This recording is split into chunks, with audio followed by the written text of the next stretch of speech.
शांति 15 मई 2023। बाबा के महावाक्य।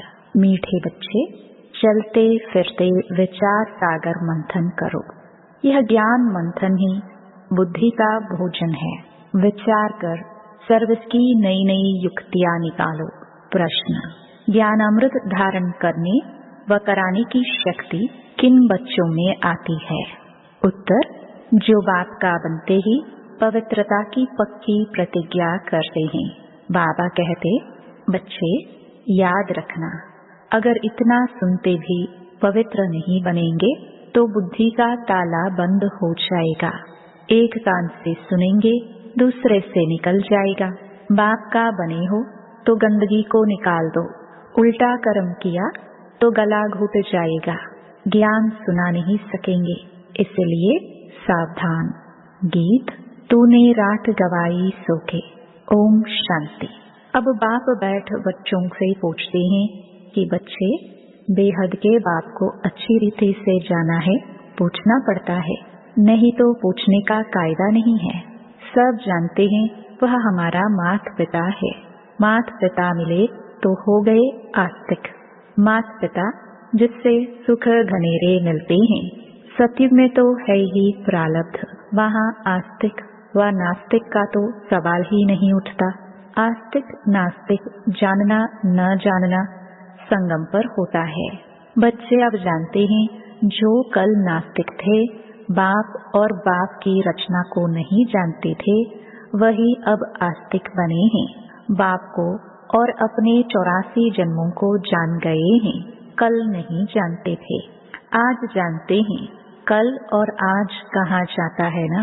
आज पुरानी दुनिया है, कल नई दुनिया होगी। आज रात है, कल दिन होगा।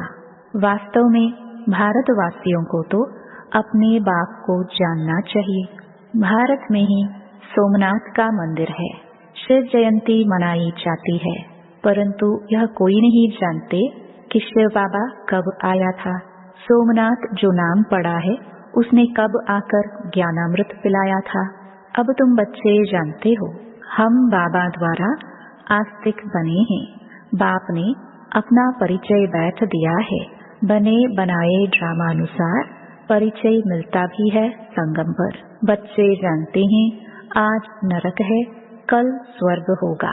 कल माना दूसरा जन्म हमारा सत्युग में होगा। हम पुरुषार्थ कर रहे हैं। आज है मृत्युलोक, कल अमरलोक होगा। दुनिया बदल रही है, कलयुग से सत्युग बन रहा है, सो तो बाप ही बनाएंगे। बाप है पतित पावन। दुनिया में संगम का कोई को पता ही नहीं है। अब तुम कितनी रोशनी में आ गए हो। तुमने अब भक्ति मार्ग छोड़ दिया है। आज भक्ति है, कल नहीं होगी।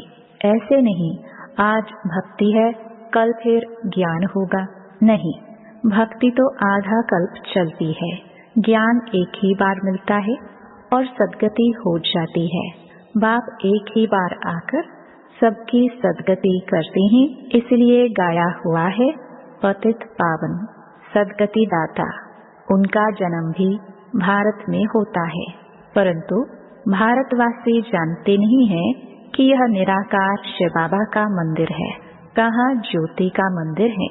ब्रह्म समाजी ज्योति जगाते हैं, समझते हैं परमपिता परमात्मा ज्योति स्वरूप हैं। अनेक प्रकार की मतें हैं, जिसने जो बात समझाई उनको मान फॉलो कर लेते। अभी तुम रचयिता और रचना को जान गए हो। रचता और रचना के आदि मध्य अंत का राज समझकर फिर दूसरों को भी समझाना है। परमपिता परमात्मा सत है, चैतन्य है, ज्ञान का सागर है। हर एक एक्टर की महिमा अलग अलग होती है। परमात्मा सर्वव्यापी कहने से अलग अलग महिमा हो ना सके। हर एक आत्मा में अलग अलग पाठ भरा हुआ है। सर्वव्यापी है तो परमपिता परमात्मा का पाठ सभी के अंदर बजे। कितना अंधियारा है, तब बाप ही आकर समझाते हैं। बच्चे जानते हैं, बरोबर ऊंचे से ऊंचा पाठ है परमात्मा का। उस एक को ही सब भक्त याद करते हैं। भक्त सब पतित हैं। पतित किसको कहा जाता है? यह मनुष्य नहीं जानते हैं। सन्यासी समझते हैं कि इन विकारों से हम नरकवासी बने हैं, इसलिए घर बार छोड़ने से हम जाकर ब्रह्म में लीन होंगे। बाप समझाते हैं यह है कलयुग, सब विषय सागर में गोते खाते हैं, इसलिए इनको वेश्यालय कहा जाता है। मैं आकर शिवालय बनाता हूँ। सत्युग में एक धर्म था, वही देवी देवता 84 जन्म भोग। अब अपने को देवी देवता नहीं कहलाते। जो पूज्य देवी देवताएं थे सो गिरते गिरते क्षत्रिय, वैश्य, शूद्र वर्ण में आते पतित पुजारी बने हैं। सबसे जास्ती भारत पावन था, सो अब पतित बना है। सन्यासियों को भी संपूर्ण पावन नहीं कह सकते, क्योंकि पतित दुनिया में बैठे हैं। घर बार छोड़ कोई सत्युग में नहीं जा सकता। तुमको तो इस दुनिया को भूल सत्युग में जाना है। स्वर्ग में जाने लिए हूबहू कल्प पहले मुहाफिक पुरुषार्थ कर रहे हैं। भारत ही पूज्य से पुजारी बना है, फिर पूज्य बनेगा। यह नॉलेज समझेंगे वह जो सिखिलरे होंगे। जो देवी देवता धर्म के नहीं होंगे तो बुद्धि में बैठेगा नहीं। भारतवासी 84 जन्म लेते हैं और कोई धर्म वाला 84 जन्म नहीं ले सकता। तुम्हारे में भी नंबरवार हैं, सब इकट्ठे नहीं आएंगे। बच्चों को चक्र का राज भी बतलाया, सीजरा कैसे बनता है। सीजरा आत्माओं का भी होता है, उनको फिर रूहानी कहेंगे। बच्चे जानते हैं हम ब्रह्मांड में रहते हैं। पहला नंबर है शिव बाबा, फिर ब्रह्मा विष्णु शंकर, फिर है लक्ष्मी नारायण, उनका घराना। नंबरवार तो है ना। इस समय तुम्हारी बुद्धि में सारा झाड़ है, वहाँ यह ज्ञान नहीं है। कौन कौन आएंगे, क्या क्या होगा, परंतु वहाँ अज्ञान भी नहीं कहेंगे। वह है प्रारब्ध जो इस ज्ञान से पाते हो। अभी है चढ़ती कला, पीछे है गिरती कला। 1250 वर्ष में 2 कला कम हो जाती हैं, थोड़े थोड़े होकर गिरते हैं। तुम अब सब हिसाब निकाल सकते हो।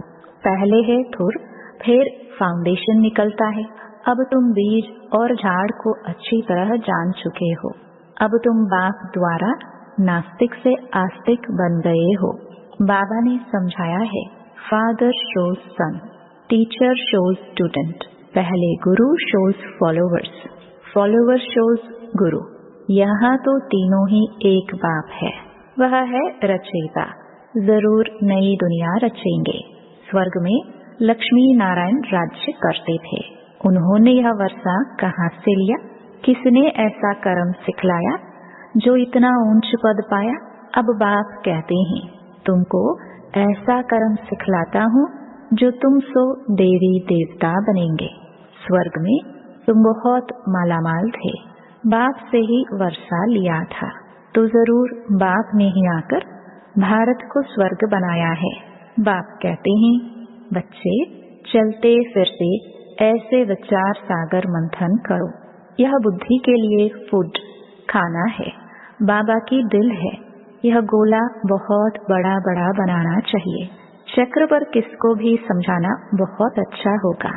अब विचार करना चाहिए मनुष्यों को कैसे समझाए, समझाना है। अब है संगम, दुनिया बदल रही है। यहाँ अनेक धर्म हैं, वहाँ एक धर्म है जो बाप ने स्थापन किया है।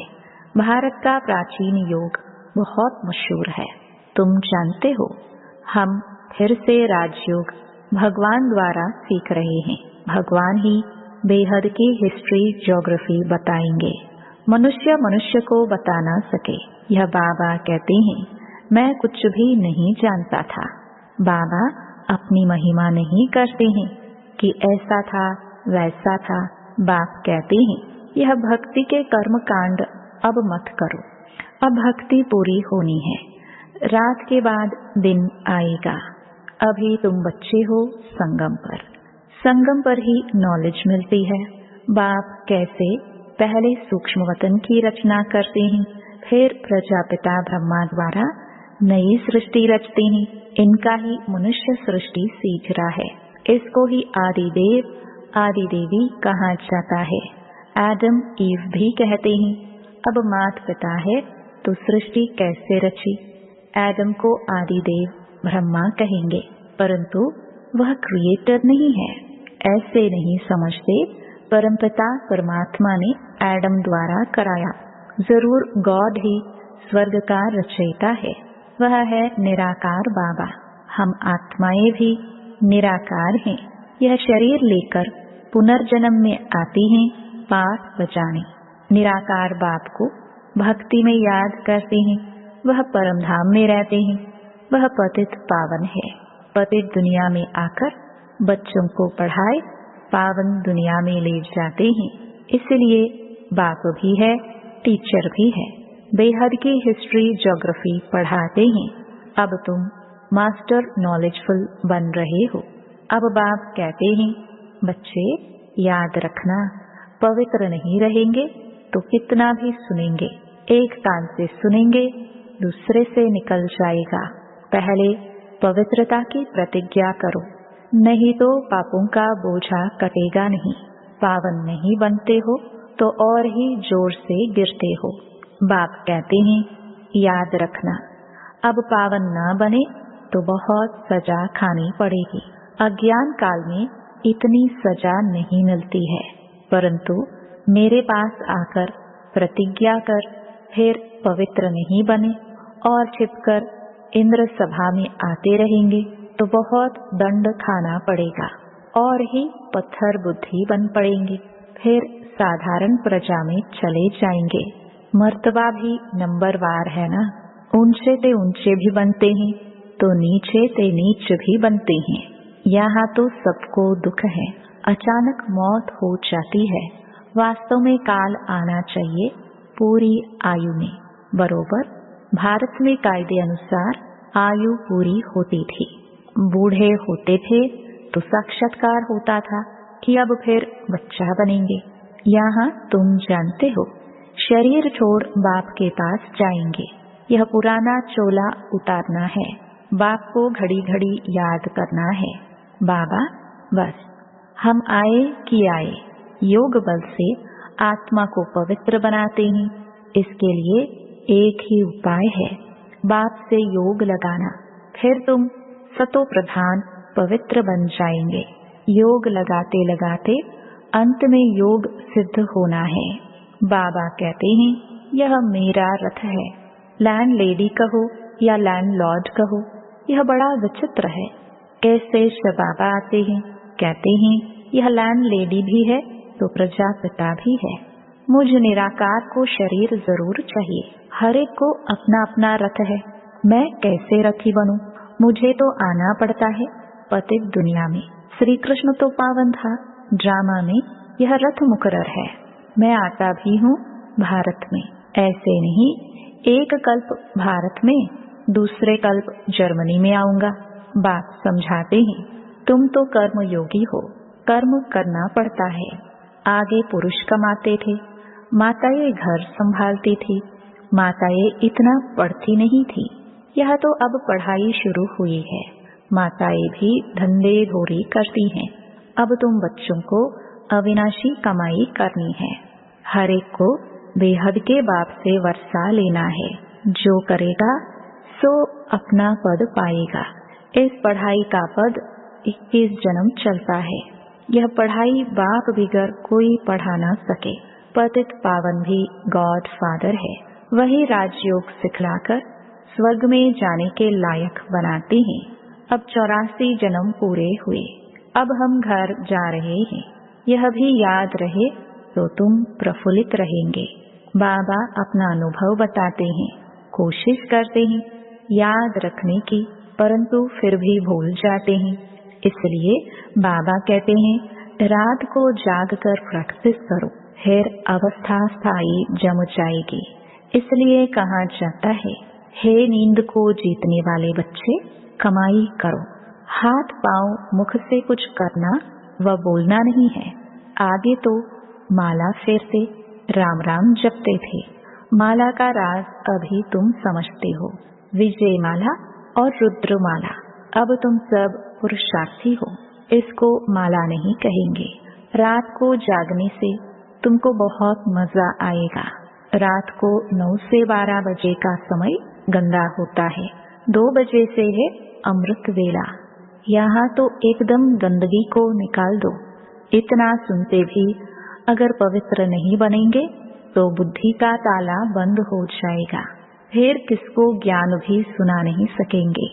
जैसे वृंदावन में कुछ रास लीला का बना हुआ है, यह है ज्ञान डांस की बात। यहाँ से सुनकर देखकर बाहर जाकर उल्टा बोलते हैं तो गला घुट जाता है, इसलिए सावधान रहना है। पवित्र जरूर बनना है, तब योग लगा सकेंगे। अच्छा, मीठे मीठे सिखिलते बच्चों प्रति माता पिता बाप दादा का याद प्यार और गुड मॉर्निंग। रूहानी बाप के रूहानी बच्चों को नमस्ते। धारणा के लिए मुख्य सार। पहला, कर्म योगी बनकर रहना है। कर्म करते भी बाप को याद कर सतो प्रधान बनने का पुरुषार्थ करना है। दूसरा, अपनी हर चलन से बाप, टीचर, गुरु का शो करना है। हम घर जा रहे हैं, इस स्मृति से सदा प्रफुल्लित रहना है। वरदान, महावीर बन हर संकल्प को स्वरूप में लाने वाले सदा विजयी सफलता मूर्त भव। जो भी विशेष संकल्प लेते हो उसमें दृढ़ रहो। संकल्प करते ही उसका स्वरूप बन जाओ तो विजय का झंडा लहरा जाएगा। ऐसे नहीं सोचो देखेंगे करेंगे, गे करना अर्थात कमजोर बनना। ऐसे कमजोर संकल्प करना अर्थात माया से हार खाना। सदा यही अमर अविनाशी संकल्प करो कि हम सदा के विजयी महावीर हैं, सदा आगे बढ़ेंगे, विजयी बनेंगे, तो इसी संकल्प से सफलता मूर्त बन जाएंगे। स्लोगन, चेहरे पर खुशी की झलक हो तो चीयरफुल चेहरा बोर्ड का काम करेगा। ओम शांति।